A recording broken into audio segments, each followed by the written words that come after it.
ഏകാദശികളിൽ പ്രധാനമാണ് സ്വർഗവാതിൽ ഏകാദശി അഥവാ വൈകുണ്ഠ ഏകാദശി. ധനുമാസത്തിലെ വെളുത്തപക്ഷ ഏകാദശിയാണ് സ്വർഗവാതിൽ ഏകാദശിയായി ആചരിക്കുന്നത്.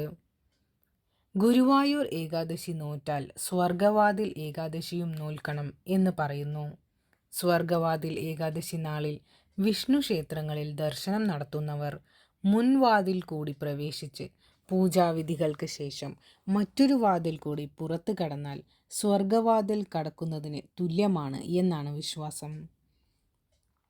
സ്വർഗവാതിൽ ഏകാദശി വ്രതാനുഷ്ഠാനം തലേ ദിവസം ആരംഭിക്കേണ്ടതാണ്. തലേന്ന് ഒരിക്കലൂണ് മാത്രം നടത്തണം എന്നാണ് വിധി.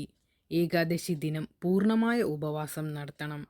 അതിന് സാധിക്കാത്തവർ ഒരു നേരം പഴങ്ങൾ മാത്രം ഭക്ഷിച്ച് വ്രതമനുഷ്ഠിക്കാം. എണ്ണ തേച്ച് കുളിക്കുവാനും പകൽ സമയം ഉറങ്ങുവാനും പാടില്ല.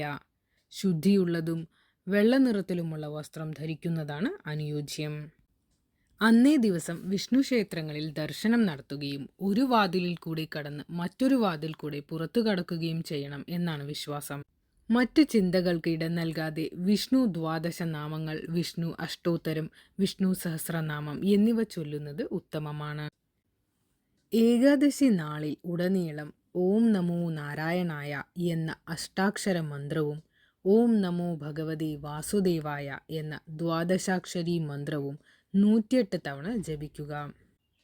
ഈ ദിനത്തിൽ തുളസി പൂജ ചെയ്യുന്നത് ശ്രേഷ്ഠമാണ്. ഏകാദശിയുടെ പിറ്റേന്ന് ദ്വാദശി ദിവസം തുളസി ഇലയും മലരുമിട്ട പ്രത്യേക തീർത്ഥം സേവിച്ച് വ്രതം അവസാനിപ്പിക്കാം. പാരണവീടൽ എന്നാണ് ഇതിന് പറയുന്നത്. ഈ ശ്ലോകം ഉരുവിട്ടുകൊണ്ട് വേണം വ്രതം അവസാനിപ്പിക്കുവാൻ. ഗുരുവായൂർ പത്മനാഭസ്വാമി ക്ഷേത്രം തുടങ്ങിയ വിഷ്ണു പ്രതിഷ്ഠയുള്ള മഹാക്ഷേത്രങ്ങളിലെല്ലാം സ്വർഗവാതിൽ ഏകാദശി ദിവസം വളരെ സവിശേഷമായാണ് ആചരിക്കുന്നത്. ഹിന്ദു പുരാണങ്ങൾ അനുസരിച്ച് വൈകുണ്ഠ ഏകാദശിയുടെ ഈ പുണ്യദിനത്തിലാണ് പാലാഴി മഥനം നടന്നത് എന്നാണ് പറയപ്പെടുന്നത്. പാലാഴി മഥന സമയത്ത് സമുദ്രത്തിൽ നിന്നും അമൃത് ഉയർന്നു വരികയും ഇത് ഭക്ഷിക്കുന്നവർക്ക് അമരത്വം നേടാൻ കഴിയും എന്ന സവിശേഷതയും ഉണ്ടായിരുന്നത്. അതിനാൽ ഈ ദിനത്തിൽ മരിക്കുന്ന വ്യക്തികൾക്ക് മരണത്തിൻ്റെയും ജീവിതത്തിൻ്റെയും ദുഃഖങ്ങളിൽ നിന്ന് മോചനം ലഭിക്കുകയും അവർക്ക് വൈകുണ്ഠത്തിൽ ഭഗവാനോടൊപ്പം സ്ഥാനം ലഭിക്കുകയും ചെയ്യും എന്നാണ് വിശ്വാസം.